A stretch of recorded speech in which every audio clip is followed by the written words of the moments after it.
Yop les amis, c'est Master Kokolo. C'est avec un cœur rempli de joie que je vous fais cette vidéo aujourd'hui. Aujourd'hui, on va parler de comment Herman est devenu fou. Ouais, vous l'avez constaté, sur cette chaîne, je parle souvent des bails un peu chelous comme ça. Je parle un peu des trucs, je parle de beaucoup de choses. Pour aujourd'hui, je vais vous parler de comment Herman est devenu fou. Herman, c'est un jeune qui habite avec son père. Son père est déjà assez âgé, avec une femme qui l'a fait grandir, qui n'est pas vraiment sa mère. Donc, maman Elodie. Maman Elodie, c'est sa maman. La maman qui a pris Herman quand il était encore tout petit. Herman était tout beau, tout mignon, un enfant respectueux, pas comme les autres. Un enfant, quand on commande, il part. Un enfant, vraiment, c'est ça, cet enfant-là. Dommage, Herman n'a pas réussi à l'école. Mais la maman a toujours épaulé Herman. T'inquiète pas, mon fils, ça ira. Tout ce que tu peux faire peut marcher. Voilà comment que par initiation, sa mère l'initie au commerce. Donc, la femme à son père, la maman qui l'a fait grandir, l'initie au commerce. Mon fils commence par vendre les produits pharmaceutiques. Donc, on appelle ça chalina chez nous au pays. Donc, le gars commençait à vendre les médicaments au marché. Il vendait les médicaments au marché. En vendant les médicaments au marché, il s'est fait un nom, carrément un nom au marché. Parce que c'était un homme, premièrement, robuste. Deuxièmement, beau. Il avait tout ce qu'il fallait avoir pour mettre des femmes à terre. Oui, il avait ça. La beauté, l'éloquence. Il avait...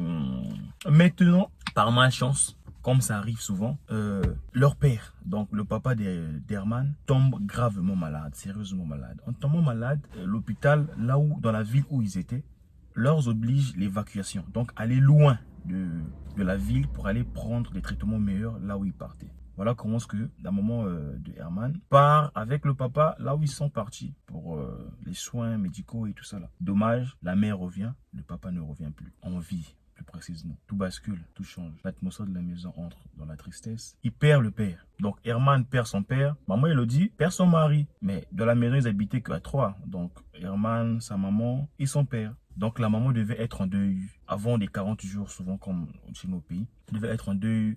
Elle devait pas trop causer avec le monde extérieur. Elle devait toujours être à la maison. Vraiment pleurer son mari. Pleurer son mari, cheveux rasés. Elle était dans la douleur, dans la tristesse. Mais Herman, lui, il sortait toujours le matin pour aller vendre ses trucs. Comme d'habitude, Herman. Il part vendre ses trucs, il revient, il part vendre ses trucs, il revient, il part vendre ses trucs, il revient. Voilà comment est-ce que Herman, je ne sais pas dans qu'est-ce qui s'est passé, dans ses délires, comment, ramener toujours une petite bouteille de boisson à sa mère. Maman, c'est pour toi. La mère buvait. Mais quand la mère dormait, Herman faisait du n'importe quoi. Donc, en réalité, à tout moment, quand Herman venait, remettait une petite bouteille de boisson à sa maman et sa maman buvait. Maman, c'est pour toi, maman boit. Mais quand la mère se réveille le matin, elle constatait que...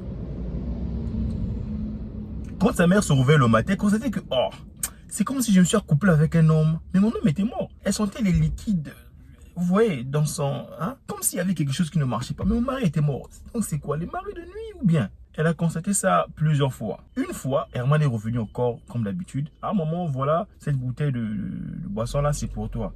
Donc, faut boire, faut boire. Morale, maman, c'est la vie qui est comme ça. Pourquoi nous a laissé, mais on ne doit pas être dans les soucis à tout moment.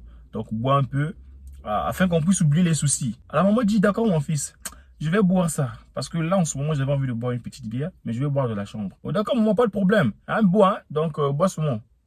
Ah, ok papa, je vais boire, t'inquiète pas. La mère ne se doutait de rien. Hein. La mère se disait, bon, c'est mon fils. Ce que je ressens là, c'est sûrement l'esprit de mon mari. Vu que je n'ai pas encore levé le deuil. C'est en Afrique, non, ça existe. IA. Ça fait quoi? Donc, la maman prend la boisson et dit, ah, aujourd'hui, je vais pas boire. Je vais pas boire. Parce que je consacre trop ça ces derniers temps. Elle prend la boisson. Elle se disait que peut-être c'est la boisson qui faisait ça. Donc, elle prend la boisson. Elle renverse. Elle renverse la boisson dans son vase. Elle met la bouteille vide sur la table. 30 minutes après, 45 minutes après, 1 heure après, c'est Herman. Maman maman, il toque à la porte. Maman maman, maman, maman, tu es là? La maman écoutait, mais elle voulait pas répondre. Ah, l'enfant laissait me dérange, comment je dors? Maman, tu es là? Il ouvre la porte, il entre. Et quand il entre dans la chambre, la première chose qu'il fait, c'est quoi? Remuer sa mère avec violence. Maman, maman, maman, tu es là? La maman ne gérait pas, la maman dormait. Donc d'après Herman, c'est bon, elle a bu la boisson. Gros maître. Qu'est-ce que lui fait maintenant? Il enlève le pain de la maman. Il enlève le haut de la maman. Donc là, la maman reste en soutien et en caleçon. Il fait quoi ensuite? Il prend ses deux mains, avec le courage, le toupet, avec l'impolitesse possible. Il enlève le truc là. Et, oh, Herman, possible. Tu peux pas faire ça, Herman. Herman fait quoi? il se... Après, il se déshabille. Herman se déshabille. Et Herman, en se déshabillant, veut s'accoupler avec sa mère. Donc, prend sa position pour s'accoupler avec sa mère. C'est là que sa mère le dit. Oh, Herman. Donc, pendant tout ce temps-là, c'était toi. Hein? C'était toi, n'est-ce pas? Tout ce que je ressentais là, c'était toi. Donc, moi, j'ai perdu ton père. Moi, ta mère, qui t'a fait grandir. T'as nourri. Je me suis brûlé. J'ai dépensé mon argent. C'est toi aujourd'hui qui me couche. C'est toi aujourd'hui qui enlève mon caleçon. Mais Herman, tu es courageux quand même, hein? Le démon qui te porte là, franchement, c'est un démon puissant. Arrivé à un niveau où, moi, ta maman, Herman, tu m'enlèves le caleçon, mais tu pries quel Dieu? Hé, Herman, qu'est-ce qui n'a pas marché, mon papa? Ah, maman. Il était pétrifié, assommé. Il était... il n'avait plus de force. Il était là. Il ne pouvait plus rien dire. Herman,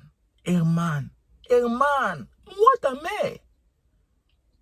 La maman prend son téléphone, appelle les oncles de Herman, appelle la maman de son papa qui vivait encore, appelle les frères de son père, les soeurs de son père. Il leur dit, en ce moment il est encore 22 heures. Je vous en prie, venez vite à la maison, on va régler la situation d'Herman là. Ce qui est arrivé à Herman est très grave. S'il vous plaît, venez. Elle a mobilisé la famille. La famille était alertée façon... Fallait seulement que ça soit alerté comme ça. La famille est venue en masse pour venir voir qu'est-ce qui est arrivé à Herman. Quand les tantes de Herman arrivent, les oncles de Herman arrivent, sa grand-mère arrive, la maman aussi appelle les membres de sa famille. Ils sont venus, tout le monde est venu. Ils sont assis là en train de discuter avec la famille à la table, en train de discuter. La maman dit, ah! Donc, dans cette vase-là, il y a la boisson dedans. Cette boisson a été droguée. Parce que avant, il me ramenait la boisson. Mais dans cette boisson, sûrement, il y avait des substances. Parce qu'à la fin, je me sentais, c'est comme si j'étais avec un homme. J'ai fait des rapports sexuels avec un homme. Mais je ne comprenais pas c'était quoi. Est-ce que c'était des femmes de nuit ou bien c'est mon homme qui revenait? Or, c'était votre fils Herman. Tout le monde a hurlé, a bassourdi. Ah, Herman, hein? Oh non. Ah, c'est la sorcellerie. Comment ça, Herman, toi, tu vas coucher avec ta mère? Comment? Oh non, jamais. Jamais. La maman a dit, c'est la maison de son père, je le sais. Mais ce fils-là, c'est moi qui l'ai nourri. Moi, je suis sa mère. Je vous demande d'avoir une solution pour votre enfant. Soit il quitte cette maison, soit c'est moi qui vais quitter cette maison. J'irai finir mon deuil, je ne sais pas où. Parce que je ne peux pas supporter ça. Hein? Moi qui... Non. Alors la grand-mère d'Herman dit, maman, t'inquiète pas. Pour tout ce que tu as fait pour nous, on ne peut pas être ingrat. Les oncles disent, t'inquiète pas, maman. Nous-mêmes, on va le punir. Alors son oncle dit, Herman, vu que tu as voulu sortir avec ta maman, hein, vu que toi, tu es un voyou, Herman, vu que toi, tu es un gaillard, toi, tu montes ton zizi partout, tu fais entrer ça partout, moi ton oncle, moi ton oncle, je dis ceci, tu vas marcher nu dans tout ce pays. Tu montreras ton pénis à tout le monde. Dès à présent, ton sort a été scellé. Tu marcheras nu. Toi, Herman, tu marcheras nu. Tu as osé faire ce qu'on ne fait pas. Tu marcheras nu, Herman. Oh, oncle, excusez-moi. Je ne sais pas qu'est-ce qui m'avait poussé. Vraiment, pardonnez-moi. Pardonnez-moi. Sa grand-mère a dit, il est temps de partir, allons-y. Cet enfant a eu sa punition. Maman, t'inquiète pas, nous-mêmes, on va le gérer. Ils sont partis. Le lendemain, Herman a pris ses médicaments et est parti vendre. Mais brutalement, il est parti vendre ses médicaments nus. Hein. Donc, il a pris ses médicaments, il est parti vendre ses médicaments nus. Jusqu'à aujourd'hui. Il est toujours fou. C'est une histoire vraie. C'est une histoire vraie. Ça s'est passé au Congo. Peut-être que je n'ai pas mis les vrais noms. C'est pour éviter d'attirer peut-être trop d'attention. Mais c'est une histoire vraie. Dans cette histoire, la moralité est simple. Il ne faut pas faire ce qu'on ne peut pas faire. Même quand on se sent gaillard, fort et puissant. Évitons d'atteindre là où on n'atteint pas. Il y a des choses qu'on ne peut jamais, au grand jamais faire. Même si la libido nous touche. Ne réfléchissez pas avec votre paix, mais réfléchissez avec votre cerveau. C'est bien beau de faire ça, mais avec qui? Pourquoi le faire? Surtout les parents, ne touchez pas là-bas. Le sexe est sacré. Le corps aussi est sacré. La personne est sacrée. Respectez ceux qui vous ont nourri. Hein. Ne gâchez pas les relations. Sur ce, merci d'avoir suivi cette vidéo. Pour ceux qui sont arrivés ici, en tout cas, c'est vraiment gentil. C'est vraiment gentil. Continuez à nous soutenir. Continuez à nous soutenir. Merci encore. N'oubliez pas de vous abonner, de commenter, de liker et de me dire qu'est-ce que vous en pensez. Merci. Je vous aime beaucoup.